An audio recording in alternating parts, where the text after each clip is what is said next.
Apa ibu mau ikut kami ke kota? Taehyung menawarkan saat mereka sedang makan malam bersama. Bukan hanya Mira yang mengalihkan seluruh perhatiannya pada Taehyung, melainkan Yen juga. Kedua wanita itu sama-sama merasa heran dengan pertanyaan Taehyung. Aku tahu ibu berat meninggalkan rumah ini. Maksudku bukan tinggal di kota untuk selamanya, namun beberapa hari saja. Aku dan Yen akan membawa ibu pergi ke tempat yang bagus untuk berlibur dan menghabiskan waktu bersama. Jelas Taehyung. Yen sekarang mengaku mengerti, tapi bukankah kau harus pergi bekerja? Tanyanya. Aku bisa ambil cuti, balas lelaki itu. Mira sudah tersenyum di sana setelah mendengar tawaran sang menantu. Sebelumnya terima kasih banyak Taehyung. Aku tahu kau memiliki niatan baik, tapi sepertinya aku tidak bisa pergi ke kota. Bagaimana kalau 4 hari saja, Bu? Memangnya ibu tidak rindu padaku? Tanya Yen. Mira membalas dengan kehilangan pelan. Sebelumnya besok ibu ada pesanan tteokbokki sebanyak 100 porsi. Jelasnya. Banyak sekali. Kalau begitu aku akan pulang lusa saja. Karena ingin membantu ibu dan membiarkan Taehyung pulang ke kota sendirian besok pagi, balas Yen. Aku bisa pulang lusa juga. Aku tidak mungkin bisa meninggalkan ibu berdua serta istriku sibuk sendirian, sahut Taehyung. Aduh, kalian ini tidak perlu menunda kepulangan hanya untuk membantuku. Aku bisa mengerjakan sendirian, protes Mirei. Tapi 100 porsi tteokbokki itu banyak, Bu, balas Yen. Kepikiran bagaimana lelahnya Mirei jika harus mengerjakan itu sendirian. Ini bukan pertama kalinya. Minggu lalu aku bahkan mendapatkan pesanan sebanyak 250 porsi dan bisa menyelesaikan semuanya dengan baik. Ian sudah menganga tak percaya mendengar cerita Mirei barusan. Ibu pasti merasa kelelahan. Mengapa ibu tidak bilang padaku? Lantas apa yang bisa kau lakukan? Kau berniat membantu ibumu ini, tanya Mirei. Tentu saja aku harus membantu ibu, jawab Yen. Tidak perlu, ibu juga tidak butuh tenagamu. Balas Mirei membuat Yen mengenyit heran. Ibu masih sanggup. Lagi pula jika tak sanggup, ibu bisa meminta tolong pada tetangga sekitar. Tapi Bu, Yana setelah Mirei, kau sudah memiliki suami sekarang. Menurutlah padanya dan ikuti langkah kemana ia pergi. Jangan memutuskan sesuatu dan bertindak seenaknya tanpa izin darinya. Kalau begitu Taehyung, mari kita bertahan di sini sedikit lebih lama agar bisa membantu ibu. Bertanya pada sang suami. Kita akan pulang besok pagi, telah Taehyung. Ian sudah memasang wajah cemberut. Kau tidak sudah membantu ibuku ya? Tujuhnya. Justru sebaliknya, aku menghargai ucapan ibu. Beliau bilang bisa mengatasi hal ini sendirian. Sebagai seorang anak menantu, aku memberikan kepercayaan itu pada Taehyung. Benar apa kata menantuku yang paling tampan? Kenapa kau selalu menganggap ibumu ini adalah wanita yang lemah, yang tidak bisa melakukan apa-apa sendirian, protes Mirei. Bukan begitu maksudku, balas Yen tak terima. Sudahlah, pokoknya kau ikut menantuku yang paling tampan pulang ke kota saja besok pagi. Keputusan Mira tak bisa diganggu-gugat lagi. Pulang dari desa, Taehyung membawa sang istri untuk menikmati hobinya yang akhir-akhir ini jarang bisa Taehyung lakukan karena kesibukannya di perusahaan. Taehyung bilang agar Yen turut menikmatinya juga, namun berkuda bukan style seorang seniman sama sekali. Apa serunya menaiki kuda seperti itu sembari berkeliling lapangan? Tapi kembali lagi itu adalah hobi orang kaya. Jadi mau saja jika Yen tak bisa menemukan letak keseruannya karena kasta mereka yang jauh berbeda. Cepat atau lambat, Taehyung pasti akan menyadari siapa wanita yang pantas bersanding dengannya. Kemampuan seseorang gadis di sebelah membuat perhatian Yen yang duduk di tepi lapangan pacuan kuda segera teralih. Ia bisa menemukan Mion berada di sana. Ia jadi merasa heran mengapa Mion ini bisa ada di mana-mana. Secara ajaib ia selalu memiliki radar yang menunjukkan di mana keberadaan Kim Taehyung hingga dia bisa membuatnya segera menyusul untuk datang. Jangan terlalu membenciku. Aku bisa menikah dengan Taehyung karena kau yang lebih dulu pergi meninggalkannya. Balas Yan merasa risih dengan tatapan sinis yang Mion tujukan padanya. Kau benar, tapi aku tidak menyangka pengaruh gadis kampung sepertimu ternyata kuat juga, ucap Mion dengan hela nafas panjang.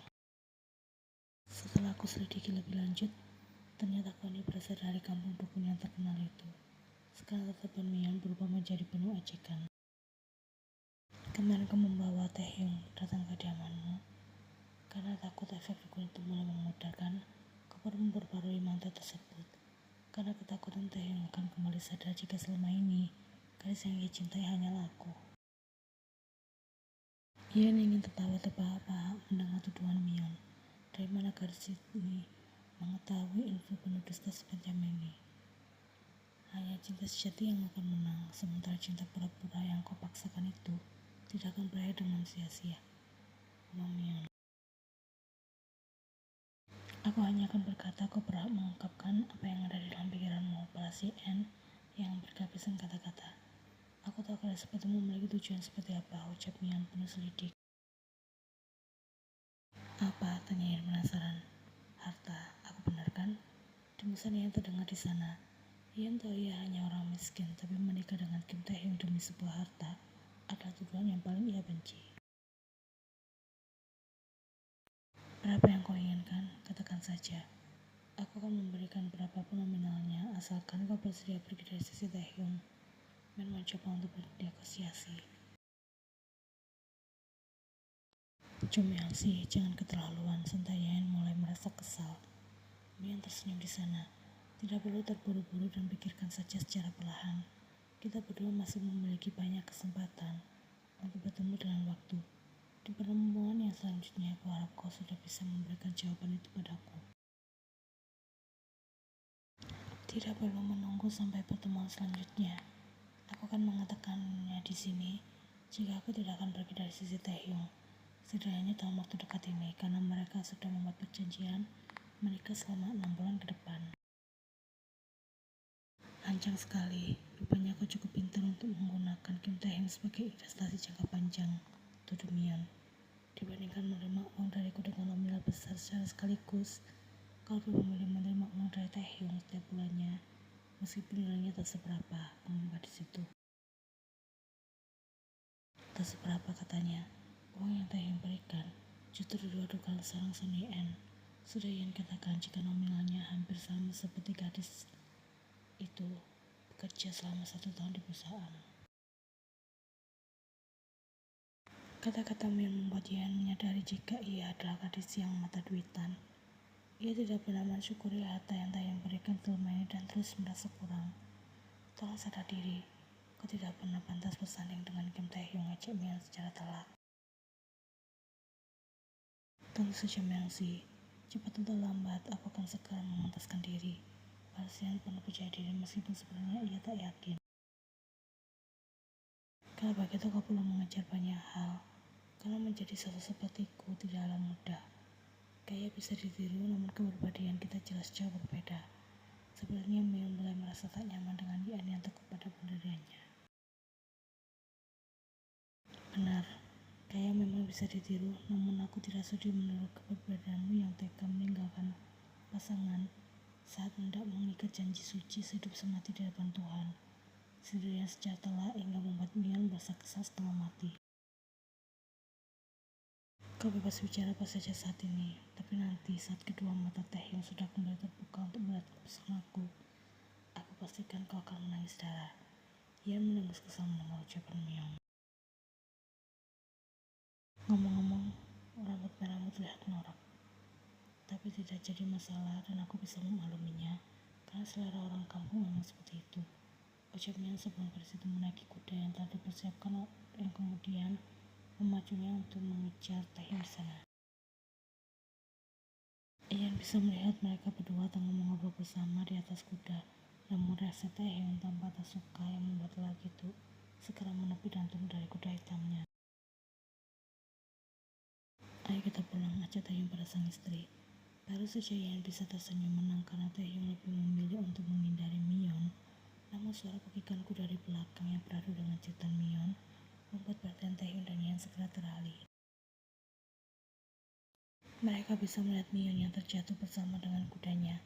Badan besar kuda itu tampak menimpa pergelangan kaki Mion hingga membuatnya menjerit kesakitan. Miona, bagi Taehyung tanpa panik dan segera bergegas menghampiri.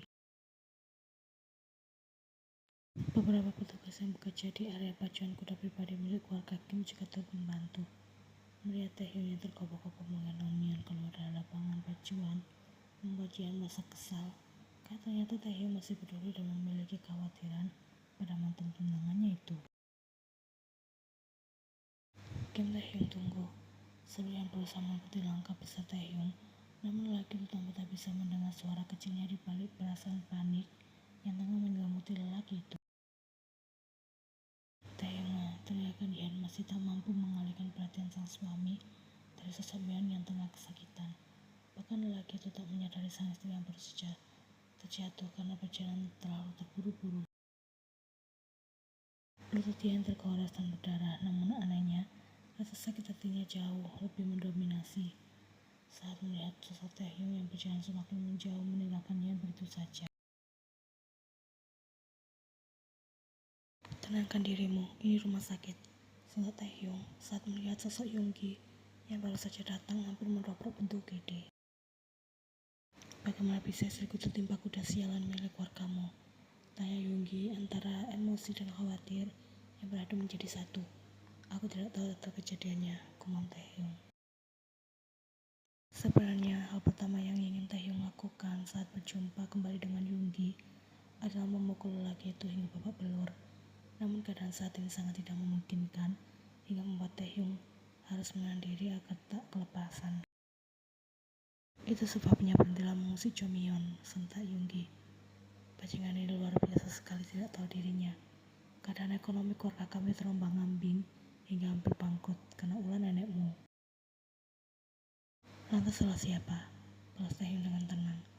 Jangan jadi orang yang tidak tahu diri, Kim Taehyung. Orang-orang yang selama ini setia berada di sisi kalian hanya keluarga kami, ucap Yoongi. Katakan hal itu pada dirimu sendiri. Jadilah orang yang tahu diri, Min Yoongi. Jika bukan karena bantuan keluarga kami, keluargamu tak akan bisa mencapai titik di mana perusahaan keluarga kalian hampir menyamai perusahaan keluarga kami. Kau sendiri yang sudah menghancurkan bisnis keluarga kalian. Bukan aku melainkan nenekmu, seru Yoongi dengan nafas menderu. Mau sampai bagaimana lagi nenekmu menyiksa keluarga besar kami, sampai seluruh harta yang kami miliki telah rata dengan tanah. Kim Taehyung, sadarlah, mencintai tidak harus memiliki. Mion sudah bahagia denganku. Campur tangan darimu hanya akan membuat segalanya menjadi lebih rumit. Lepaskan Mion dan biarkan dia hidup tenang serta bahagia bersamaku, lanjut Yoongi. Masih mencintai seorang Jomion?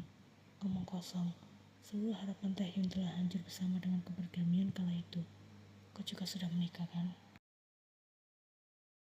Aku terpaksa menikah dengan seorang gadis asing untuk menutupi akibat perbuatan kalian, balas Taehyung dingin.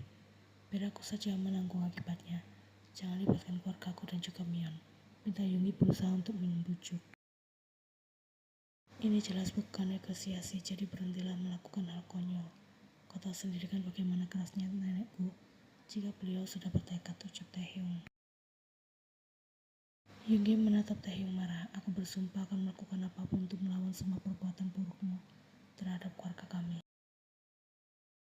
Kau kira aku tidak tahu perlakuan baik yang kerap kali nenekmu berikan pada istrimu itu? Dan juga kau memiliki perasaan pada gadis itu, kan? Taehyung tertawa remeh.